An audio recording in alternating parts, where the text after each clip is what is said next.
Hey, what's up guys? Today, I'll show you a horror film, Stephanie. Spoiler ahead, watch out and take care. The movie begins with Stephanie alone in their big house, as her parents have abandoned her. She watches one of her favorite channels, like Daniel CC Movie, and proceeds to play the piano. She tries to get into the rhythm, but is unable to. Instead, she starts pressing random chords and keys. Feeling bored, Stephanie then moves on to prepare a smoothie for herself. She grabs the blender, and then gathers the ingredients. She plugs it into the device and tests if it still works. While doing all this, Stephanie keeps herself company with a turtle stuffed toy. While putting the ingredients, Stephanie notices that it lacks one more component. The challenge is that the lemon jelly is on the wall cabinet. She uses a pile of books as leverage to reach for the jar. When she is about to get a hold of it, it slips and falls to the floor. The jar then shatters, and all the jelly is spread on the floor. She blames her stuffed toy for what just happened. Stephanie tries to salvage what is left of the jelly without regard to the danger she's putting herself into. She even licks some that are on the broken glass. After putting the jelly in the blender, Stephanie turns it, but it fails. She sticks her hand inside and forces the device to function. That allows the appliance to kickstart. Suddenly, Stephanie hears a noise while preparing her smoothie. She turns it off to check where the noise comes from. She finds out that it's a ball being dropped from the house's second floor, as if someone wants to play ball with her. Stephanie asks whoever is throwing the ball to stop before returning to the kitchen. She completes the process of blending before drinking it directly from the pitcher. Stephanie loves the finished product despite its messy procedure. She then grabs the turtle toy, forgetting about the broken glass scattered on the floor. As soon as she plants her feet back, Stephanie accidentally steps on broken glass and hurts herself. She falls to the floor, crying in pain. She sobs and bleeds as she goes upstairs to reach for the medicine kit. She needs to dress her wound herself, as no one else will do it for her. Life goes on for the poor kid. During dinner, Stephanie prepares food for 4 people. 1 for her, 1 for each of her parents, and of course, 1 for her turtle toy.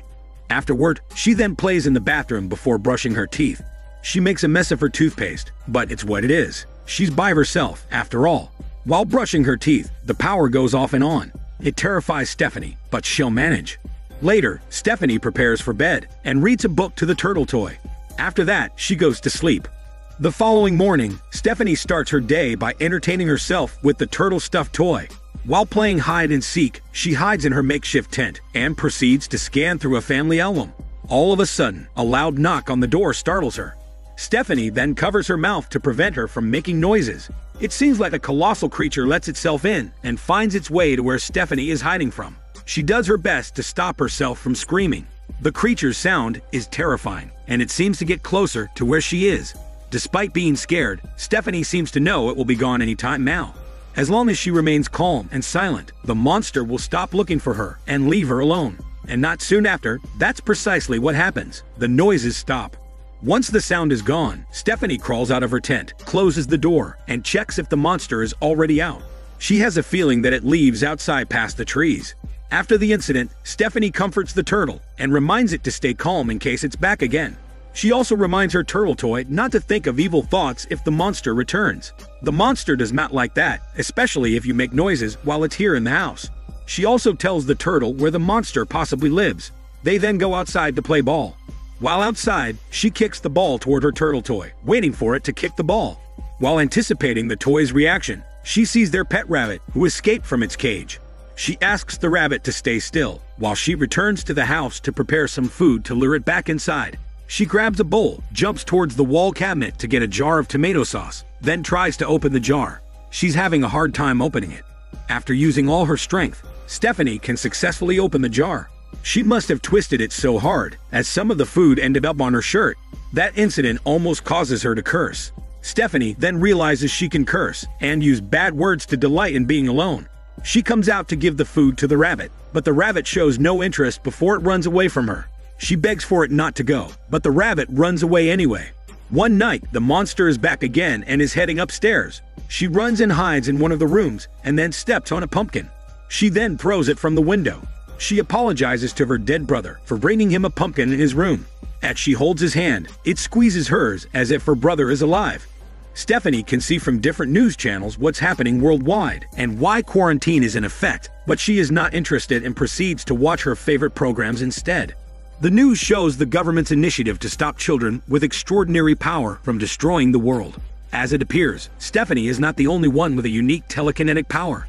They are emerging worldwide, but there's no cure so far to stop them from being destructive. When night comes, she hears the window banging. As she goes to check, she finds out there's a trail of blood all over the floor. She follows the blood and discovers that her pet rabbit is bleeding badly. Infuriated, she blames her dead brother for not protecting her and her pet rabbit. Stephanie then hits him with a baseball bat several times. Moments later, the blanket that covers the dead body is removed, revealing the decomposing body of her brother, causing Stephanie to scream out loud. With the power out, Stephanie goes to the basement and retrieves some candles. She can't afford to spend the night in total darkness. Stephanie runs on her way out, as the washing machine starts to shake violently like someone is inside it, struggling to come out. While sleeping, she is awakened by the sound of the door opening. She comes out of her tent and checks the door. It's already open, and there's a trail of rainwater on the floor, indicating that someone's soap just managed to get in. She can sense that she is no longer alone in the house, and it feels real this time, unlike the feeling when the monster is hunting her. Stephanie hides in the bathroom as footsteps are heading her way. She can feel that the sound is heading her way. Moments later, she finds out that her mom and dad have finally returned. Stephanie is no longer alone. Her father has always carried a gun with him since he returned. He is just making sure that he and his wife are safe just in case. Her mother has large scars across her stomach. In the morning, Stephanie sees the spots on the bed as her mother changes her clothes. When her mom looks at her, she pretends to fall asleep. Stephanie feels terrible, knowing that she caused the scars back then. Later, Stephanie sees from the window that his dad brought some wood to build a fence around the house. He wants to protect her family from whatever is out there that might be influencing his daughter to react. Stephanie grabs her toy and then goes to look for her dead brother. She goes to his room, but is surprised to find out he's no longer there. His bed is empty and has been cleaned up. Stephanie later finds out he's just been buried outside their house by her parents, without informing her. Without hesitation, Stephanie goes downstairs and out of the house. She goes past the fence in pursuit of finding where her brother is buried. When she sees the grave, she tries to dig him out, but her parents are calling for her. When she returns home, her mom gets hysterical and warns her not to leave their sight again. Stephanie questions why her parents took the brother away from the house without her knowledge. She prefers that he is home and in his bedroom. The following day during breakfast, Stephanie asks why they left her alone. The mom explains that it was not their choice. She also admits that they thought that the monster had killed Stephanie. Stephanie tells her mom that the monster is in the trees right outside. At night, the brother's dead body is catapulted through the attic window. This causes so much stress and agony for the parents, as they just buried the kids. Meanwhile, Stephanie is not affected by what just happened. She asks if the monster brought back her brother. The dad confirms that the monster took the dead brother's body back. He also adds that he does not know why the monster did it. Stephanie suggests that they leave. Her dad lets her know it won't matter if they leave, as the monster can still go after them. Stephanie discreetly goes to her mom's office. She sees the clipping posted on the wall about children like her committing heinous crimes worldwide. She then scans through the books that her mom has been researching. She sees photos of the human brain. It seems like her mom is studying how to perform brain surgery. Her mom comes in while Stephanie hides under her table. Moments later, she witnesses her mom losing her temper and crying. While Stephanie is in the bathtub, she asks her dad why they left her. He explains that they were afraid, but without emphasizing further. He also explains how Stephanie can control her feelings and emotions, as she seems to possess telekinesis. Later, Stephanie overhears her parents as they discuss what to do with her. The dad assures his wife that Stephanie can gain control of her power. He had already talked with her earlier, but Stephanie's mom is not confident with that approach. She prefers to conduct brain surgery on Stephanie, but that's not her specialty, even if she's a doctor. They are in desperate need of help. Late into the night, Stephanie has a terrifying nightmare. She goes downstairs after waking up and looking for her parents. She is then comforted by them. Moments later, the door slams open and her dad is thrown away as if someone grabs hold of him and tosses him out like a frisbee. Stephanie's mom carries her as they run towards a room to hide. A creepy voice from the monster can be heard getting closer to them, but the monster seems to disappear by being calm and silent. Stephanie's mom checks to see if it's safe to come out. She then calls Stephanie, thinking that there's no more threat. When Stephanie is ready to go with her, her mom is thrown out by an invisible force. In a panic, Stephanie looks for a way out and jumps out the window, hurting herself. The parents chase her as she climbs back into the house, but they are restrained by the invisible force again. It seems like Stephanie's telekinesis takes the form of giant invisible octopus tentacles, making it impossible for anybody to resist. The mom puts her to sleep using a chemical, while telling her that she's the monster. She's the one causing all of this.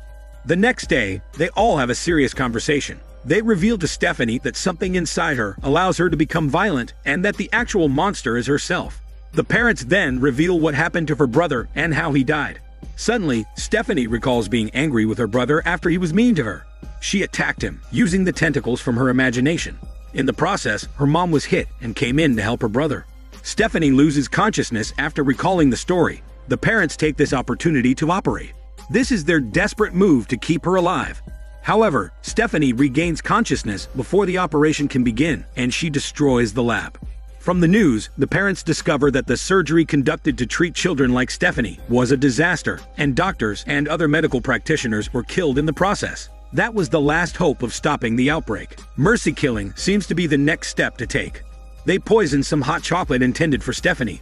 The father then takes Stephanie outside for a walk. They walk past the gate and into the farm nearby. Stephanie feels terrible about what's going on in the family. She apologizes to her father for hurting him. He asks Stephanie to drink the hot chocolate, but her telekinesis autonomously knocks it out of her hand. She stares at her dad like she's about to hurt him. The father slowly moves his hand to grab his gun hidden in his back. Stephanie assures him that she can control her power and make it stop. She appears to be in control, but not for long. She then moves to attack her father. In return, the father shoots her several times, seemingly killing her. The father goes back home, feeling sorry for what he did to her. He believes he killed her successfully after emptying his gun and firing at her at point-blank range. He then grabs a shovel, getting ready to bury his daughter. Just when he's about to leave the house, Stephanie appears at the gate before walking towards the house. She then goes inside and starts attacking her father. After that, she goes after her mom, dragging her downstairs helplessly.